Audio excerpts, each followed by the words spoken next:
اللہ تعالیٰ یہ خواب کیوں دکھاتا ہے بندوں کو؟ اور یہ ایک ایسا عمل ہے کہ جو انسان جس پہ قابو نہیں پا سکتا، جو انسانی ڈسکوری سے باہر ہے کہ ایسا کیوں ہوا. آپ دیکھیں کہ انسان دو چیزوں کا مجموعہ ہے، ایک اس کا جسم ہے اور ایک اس کی روح ہے. جہاں یہ دونوں آپس میں ایک دوسرے سے موافقت کرتے ہیں، ایک دوسرے کے ساتھ کوآرڈینیٹ کر رہے ہیں، وہاں یہ ایک دوسرے سے کشمکش بھی کرتے ہیں.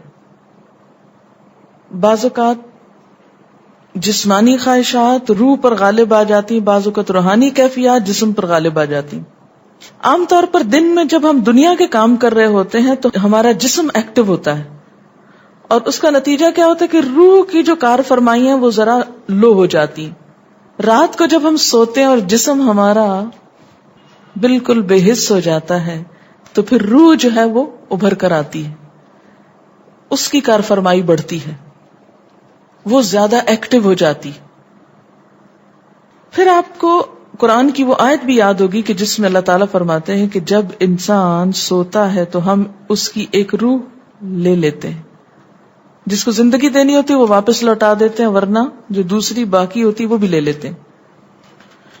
اب یہ جو روح نکلتی ہے نا ایک ہمارے جسم سے، تو یوں لگتا ہے کہ جیسے وہ مختلف جگہوں پہ وانڈر کرتی ہے، یعنی گھومتی پھرتی، اور بعض اوقات دور دراز پہنچ کے مثلا کسی مردے سے جا ملاقات کرتی. کیونکہ روح تو ایک لطیف چیز ہے نا، جب ماں کے پیٹ میں بچے کے اندر آتی ہے تو کوئی پتہ نہیں چلتا، جب نکل جاتی تو کوئی پتہ نہیں چلتا. اسی طرح روح دیواروں کے پار بھی چلی جاتی ہے. قرآن پاک میں آتا ہے نا کہ اینما تکونوا یدرککم الموت ولو کنتم فی بروج مشیدہ، یعنی اگر بالکل ساؤنڈ پروف اور ہوا پروف جگہ پر بھی کوئی چیز رکھ دی جائے تو کیا ہوگا؟ روح وہاں سے بھی نکل جائے گی. یعنی روح کے لیے یہ مادی چیزیں رکاوٹ نہیں ہے. اب آپ دیکھیں جو لوگ مر جاتے ہیں بعض اوقات آپ کی ان سے ملاقات ہوتی اور آپ کو یوں لگتا ہے جیسے آپ ان کو چھو کر آئیں، اور ایسا ممکن ہے کہ وہ جو سوتے وقت ایک روح آپ کی نکلی وہ ٹریول کرتے کرتے اس مقام پہ جا پہنچی جہاں وہ مردہ روح تھی، اور اس نے اس سے جا کر باتیں بھی کی، کچھ میسج بھی لیے، کچھ اور بھی. تو اس سارے کو ہم واضح طور پر نہ جان سکتے ہیں، اس کی حقیقت نہ سمجھ سکتے ہیں، لیکن بعض خوابوں کو انٹرپریٹ کرنے میں یہ چیز آپ کو مدد دے گی کہ ایسا کس طرح پاسبل ہے. آپ اپنے بستر پر لیٹے ہوئے اور روحانی طور پر آپ خواب میں آپ کہیں اور پہنچے ہوئے. بعض اوقات آپ دیکھتے ہیں کہ میت آپ کو کوئی چیز دے رہی ہے، میت رو رہی ہے، میت خوش ہے، آپ اس کو دیکھتے ہیں وہ بڑے باغ میں بیٹھی ہوئی ہے. یہ آپ نے کہاں سے دیکھ لیا؟ آپ تو بستر پہ لیٹے ہوئے تھے. تو وہ جو ایک شعور سوتے وقت نکل جاتا ہے، جسم سے الگ ہو جاتا ہے، وہ ٹریول کر رہا ہوتا ہے ایک طرح سے، اور وہ ایسی جگہوں پر اللہ کے اذن سے ہی پہنچ جاتا ہے اور اس کو وہاں کی معلومات مل جاتی ہیں. اچھا، آپ کو یاد ہوگا وہ قصہ جو شہیدوں کا واقعہ میں نے آپ کو سنایا تھا، عراق میں جو صحابہ کرام کی قبروں میں سے ان کو نکال کر دوسری جگہ پر دفن کیا گیا.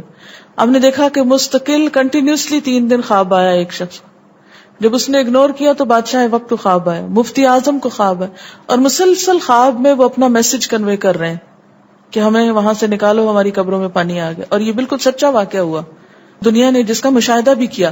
تو پھر آپ اس کو کیسے انٹرپریٹ کریں گے؟ وہ شہداء کہاں ملے تھے؟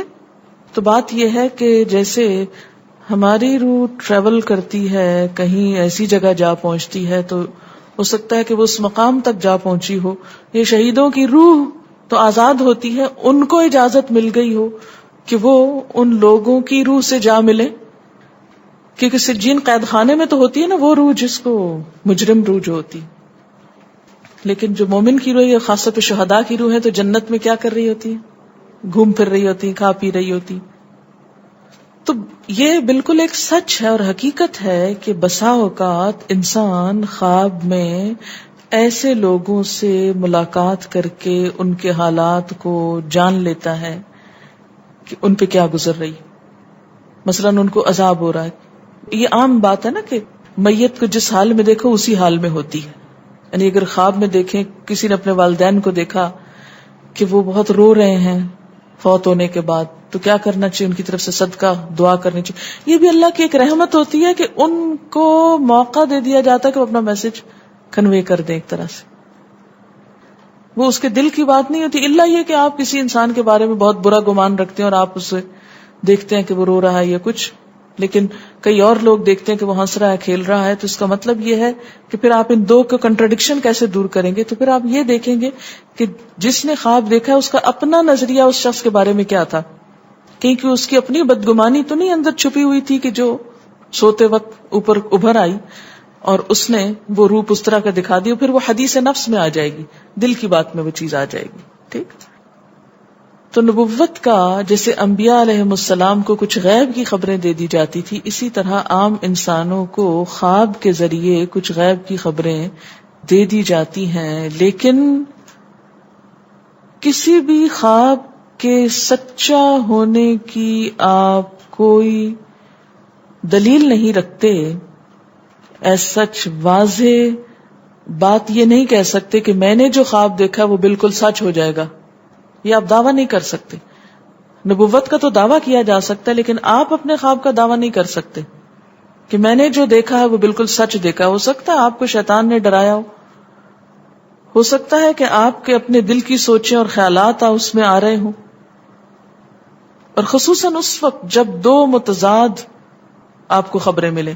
مثلا ایک شخص آپ کے پاس آتا ہے، وہ کہتا ہے کہ میں نے آپ کے بارے میں بہت اچھا خواب دیکھا. دوسرا آتا ہے کہتا ہے کہ میں نے آپ کو اچھے حال میں نہیں دیکھا. اب یہ فرق کس چیز کا ہو گیا؟ اس کے اپنے گمان کا فرق ہے. ایک آپ کے بارے میں گمان اچھا رکھتا ہے، وہ آپ کو اچھا دیکھنا چاہتا ہے لہذا وہ آپ کو اچھا دیکھ رہا ہے، اور دوسرا آپ سے حسد رکھتا ہے اور وہ آپ کو ہر قیمت پہ ختم ہوتے دیکھنا چاہتا ہے. وہ ویسے تو مار نہیں سکتا آپ کو، لہذا خواب میں مار لیتا ہے اور خواب میں آپ کا حال برا دیکھ لیتا ہے. تو وہ خواب دراصل کیا ہوتا ہے؟ اس کی اپنے نفس کی بات ہوتی ہے. اسی طرح بعض لوگ جو جھوٹ سے بچتے ہیں، دھوکے سے بچتے ہیں، جن کے اندر منافقت نہیں ہوتی، جن کے دل بالکل صاف ہوتے ہیں، ان کو بھی بعض اوقات ایسے خواب آتے ہیں کہ جو بالکل واضح حقیقت ایک طرح سے نظر آ جاتی. لیکن کوئی شخص یہ خود سے دعویٰ نہیں کر سکتا کہ جو میں نے دیکھا ہے وہ میرے دل کی بات نہیں اور وہ بالکل بڑی سچائی ہے، جب تک کہ وہ چیز عملاً سامنے نہ آ جائے.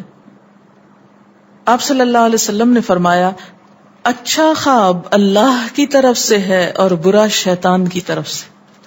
یعنی اگر آپ کسی کو برا دیکھ رہے ہیں یا کسی کی برائی دیکھ رہے ہیں تو وہ دراصل کیا ہے؟ شیطان ہے آپ کے اندر، جو آپ کو اس شخص کے خلاف یا کسی خاص واقعے کے خلاف بھڑکا رہا ہے، اور آپ اپنی تسلی کر لیتے ہیں خواب کے ذریعے. فرمایا پس جب کوئی شخص پسندیدہ خواب دیکھے تو اسے صرف اس شخص سے بیان کرے جس سے محبت اور اعتقاد ہے. یہ میرا مشورہ نہیں، نبی صلی اللہ علیہ وسلم کا ہے آپ سب کے لیے. بخاری اور مسلم کی روایت ہے کہ جب کوئی اچھا خواب آپ دیکھیں تو کیا کریں؟ اس کو بتائیں جس سے آپ محبت رکھتے ہو، وہ آپ سے بھی رکھتا ہو اور جس پر آپ کا اعتماد ہو. جیسے حضرت یعقوب علیہ السلام نے کیا کہا تھا بیٹے کو کہ مجھے تو بتا دیا، بھائیوں کا نہیں بتانا. اور جب مکروہ خواب دیکھیں تو حق تعالی سے اس خواب کے شر اور شیطان کے فتنے سے پناہ مانگے. جب برا خواب دیکھیں تو اس خواب کے شر اور شیطان کے فتنے سے پناہ مانگے کہ شیطان بہکانے لگا انسان کو. اچھا آپ دیکھیں کہ بعض اوقات یہ ہوتا ہے کہ جسے ہمارا کسی سے اختلاف ہوا ہے، عقیدے میں، گھر کے جھگڑے میں، کسی ذاتی اس میں، تو ہم کمزور ہوتے ہیں، مجبور ہوتے ہیں، اس کو کچھ کہہ نہیں سکتے. تو پھر ہم بعض اوقات اپنی تسکین کیسے کرتے ہیں؟ خوابوں میں کرتے ہیں. مثلا ایک لڑکا کسی سے شادی کرنا چاہتا ہے اور وہ کر نہیں پاتا، اس کو وہ رشتہ مل نہیں رہا، تو وہ خواب میں دیکھتا ہے کہ اس کی شادی اس سے ہو گئی ہے، اس لڑکی سے. تو بعض خوابوں کی نوعیت بس صرف اتنی ہوتی، اس سے زیادہ اس کی حقیقت نہیں ہوتی. اچھا بعض اوقات جیسے کسی سے ضد ہے، عداوت ہے، دشمنی ہے آپ کی، اب آپ اس کو خواب میں برا دیکھ رہے ہیں، اس کی برائی دیکھ رہے ہیں، تو یہ دراصل کیا ہے؟ شیطان کا شر ہے جو آپ پہ غالب آ گیا ہے. آپ اس کی برائی چاہتے ہیں، ویسے کچھ کر نہیں پاتے، مجبور ہیں آپ، تو آپ خواب کے ذریعے وہ اپنی تسلی کر لیتے ہیں.